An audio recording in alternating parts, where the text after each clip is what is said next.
É interessante, né, que eu falei para vocês, né, Creutzfeldt é relativamente raro. Aí eu fiz essa discussão, tenho feito essa discussão com o pessoal ao longo dos anos.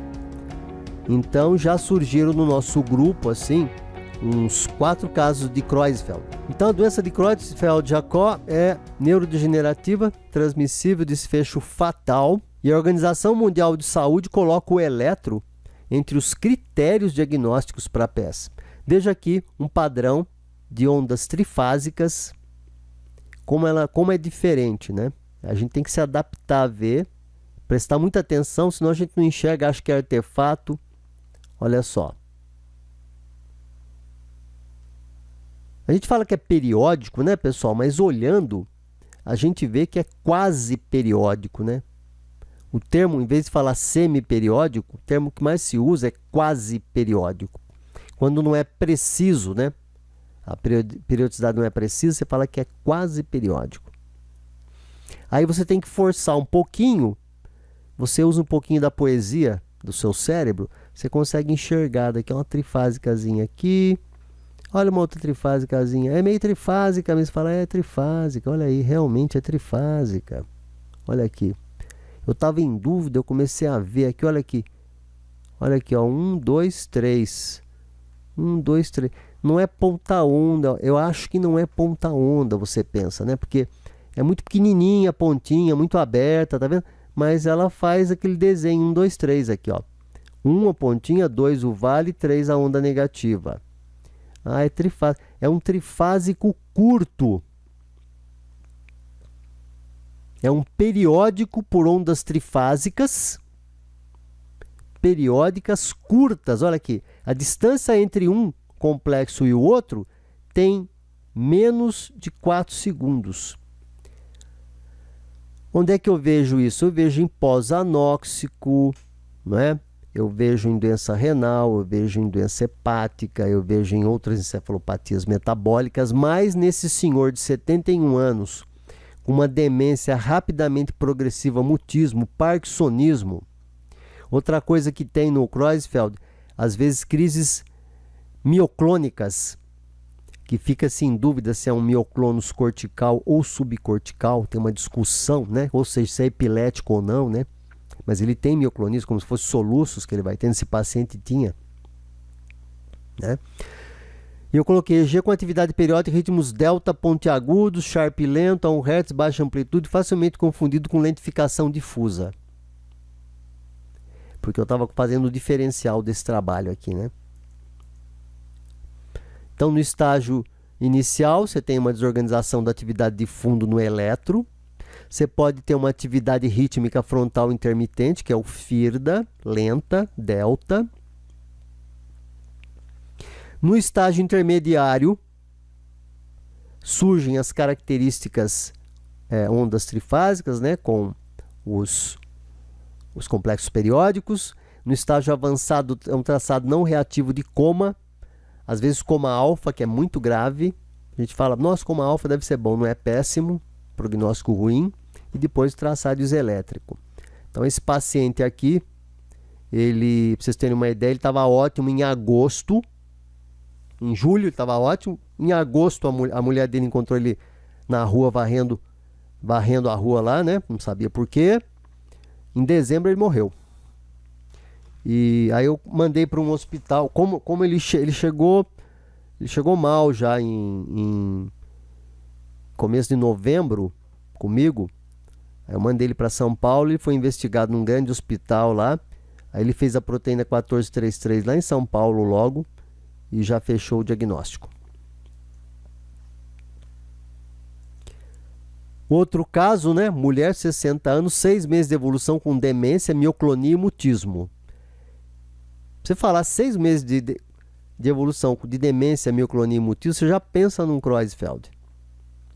E aqui você vê, né, aquele traçado que a gente já viu agora há pouco, né? Você vê essas ondas trifásicas, dá para confundir com ponta onda, né? Dá para confundir também com artefato, mas olha aqui, ó.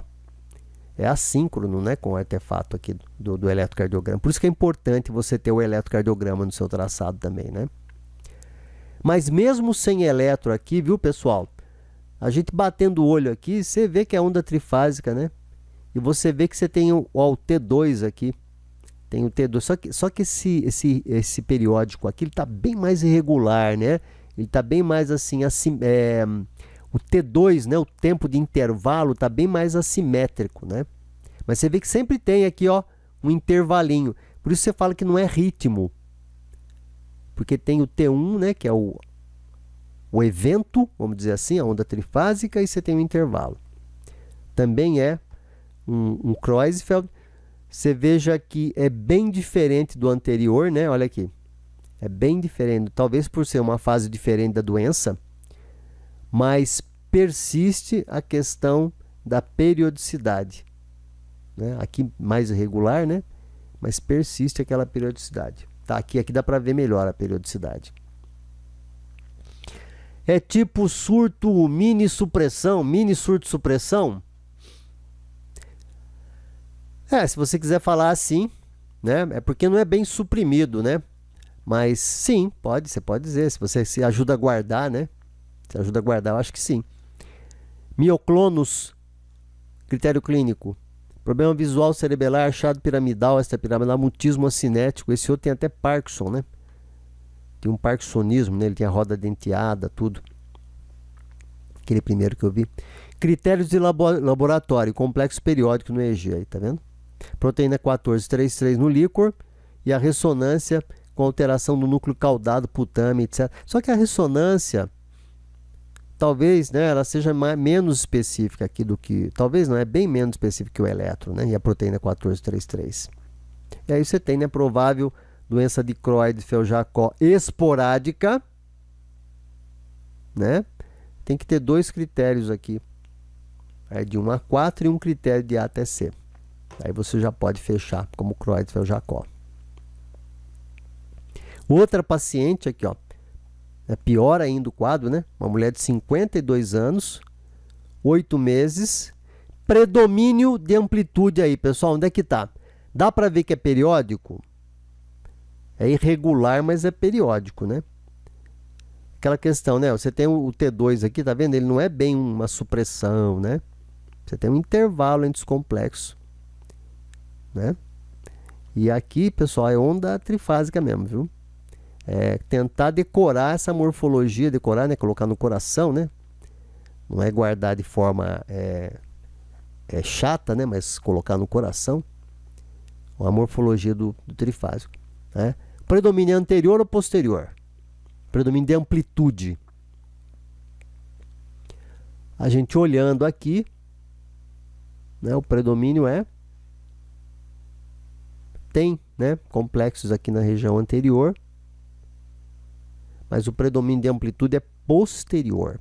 Só que nesse caso aqui, essa senhora não tinha a clínica da variante de Heidenheim, mas fica para vocês aqui que poderia ser um Heidenheim, aqui, ó, por causa do predomínio. Você vai discutir com alguém, né? Você fala, olha, é um periódico curto, difuso, né? O aspecto das ondas são de ondas trifásicas. Se for um paciente idoso, né? Não está na UTI, por exemplo, ainda está consciente, etc. E o predomínio posterior fala a favor de uma forma Heidenheim, né? Do Creutzfeldt-Jakob. Ok, esse aqui é a discussão que você vai fazer em cima desse traçado aqui. E aqui mais já próximo, né, daquele mini surto supressão que você falou, né? Você tem uma onda aqui agora, parece ponta-onda até, né?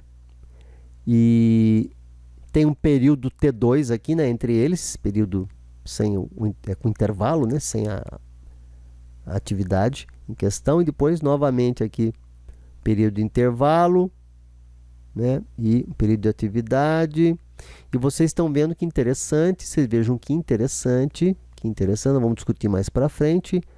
Você tem uma atividade com uma morfologia e uma atividade com outra morfologia, tem uma atividade com uma morfologia, essa atividade com essa outra morfologia, aqui, não é? Isso aqui é um fenômeno que às vezes a gente chama de acoplamento, ó. Você tem dois padrões diferentes de periodicidade que estão acopladas. Aqui sumiu, né? E aqui aparece de novo aqui, ó, esse acoplamento aqui, ó. Aqui aparece de novo o acoplamento aqui. Não é? Olha só, tá acoplado aqui. Então acontece isso aí. Vai falar, mas que esquisito, né? Parece que tem dois periódicos diferentes aqui. Às vezes acontece esse acoplamento aí, né?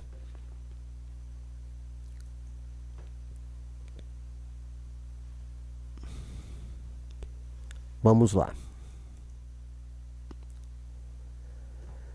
Neurofisiologista tem que estar atento à possibilidade de, diante de morfologias diferentes, né, diante de um periódico curto, você está tratando aí de um Creutzfeldt. O Gaches fez também, né, esse tipo, ele pegou 10 pacientes e mostrou, ele fez esse tipo de comparação, né, mostrou a diferença da morfologia dos complexos periódicos. Você pode ver no trabalho do Gaches aqui também, como o periódico ele é irregular também, ó. Não é aquela coisa que parece um relógio, né, que bate sempre ali com, sei lá, 1 minuto, 2 minutos, não é. Ele é irregular, mas ele também é periódico. E as morfologias são bem diferentes.